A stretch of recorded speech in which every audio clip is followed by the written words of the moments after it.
बोलने वाले पेड़ों का रहस्य जान दुखी हृदय से मंत्री राजमहल की तरफ चल पड़ता है। वहां पहुंचकर वो सारा किस्सा राजा जयसिंह को कह सुनाते हैं और बोले, महाराज क्षमा करें, पर मुझे लगता है राजमहल में कुछ षड्यंत्र तो जरूर हुआ है। महाराज, आपकी गैर हाजिरी में मैं राजरानी की अच्छी तरह देखभाल नहीं कर पाया। आज उन पौधों की बात सुनकर ऐसा लग रहा है महाराज, जैसे राजमहल में राजरानी राजलक्ष्मी के साथ कुछ बहुत बुरा हुआ है। मैंने उन पौधों से जानने की बहुत कोशिश की, लेकिन उन्होंने मुझे कुछ नहीं बताया। इसलिए मेरा आपसे अनुरोध है कि आपको खुद वहां जाकर उन पौधों से बात करनी चाहिए। हो सकता है वो आपको सारी बात बता दें। भरोसेमंद वजीर गौरीनाथ की पूरी बात सुन राजा जयसिंह कहते हैं, ठीक है मंत्री जी, हम वहां अवश्य जाएंगे और साथ में अपनी 6 रानियों को भी लेकर जाएंगे। राजा की बात सुन मंत्री जी बोले, महाराज मेरी आपसे एक गुजारिश है, मैं छोटी रानी राजलक्ष्मी को भी अपने साथ वहां लेकर जाना चाहता हूं। राजा बोले, ठीक है मंत्री जी, आप ऐसा कर सकते हैं, पर वो दुष्ट मेरी आंखों के सामने न आने पाए, इस बात का ध्यान रखना।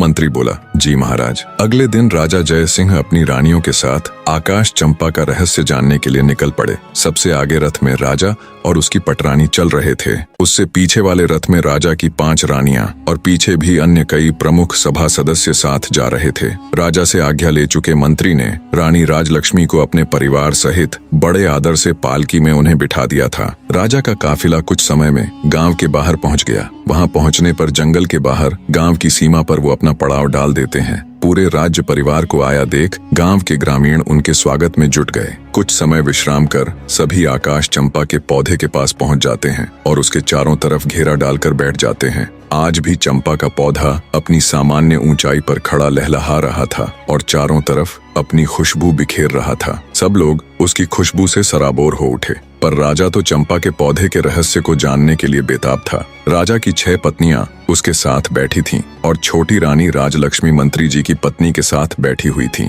तभी बड़ी रानी यानी राजा की पटरानी राजा से बोली, महाराज यदि आपकी आज्ञा हो तो क्या मैं इस खुशबूदार चंपा के पौधे से कुछ फूल तोड़ लूं? राजा बोला, अवश्य रानी साहिबा। तभी राजा की दूसरी पत्नी भी बोल उठी, महाराज इन फूलों की उठती भीनी भीनी खुशबू को महसूस कर मुझसे बिल्कुल भी नहीं रुका जा रहा, क्या मैं भी फूल ले लूं? दूसरी रानी के साथ साथ तीसरी फिर चौथी सभी रानियों ने ऐसा कहा तो राजा बोला, अवश्य तुम सब वो फूल ले लेना। राजा ने सबसे पहले 6वें नंबर यानी छोटी रानी को फूल चुनने का निर्देश दिया और पटरानी सहित अन्य रानियों से बोले कि ये तुम सब में सबसे छोटी है, इसलिए सबसे पहले उसे ही फूल चुनने का अवसर मिलना चाहिए। राजा की बात से पटरानी सहित अन्य रानियां सहमत हो गईं, तो 6वें नंबर की रानी फूल तोड़ने के लिए चंपा के पौधे के पास जाती है। राजा सहित वहां मौजूद सभी की उत्सुकता पूरे चरम पर थी। सभी ये देखने के लिए आतुर थे कि अब क्या होगा।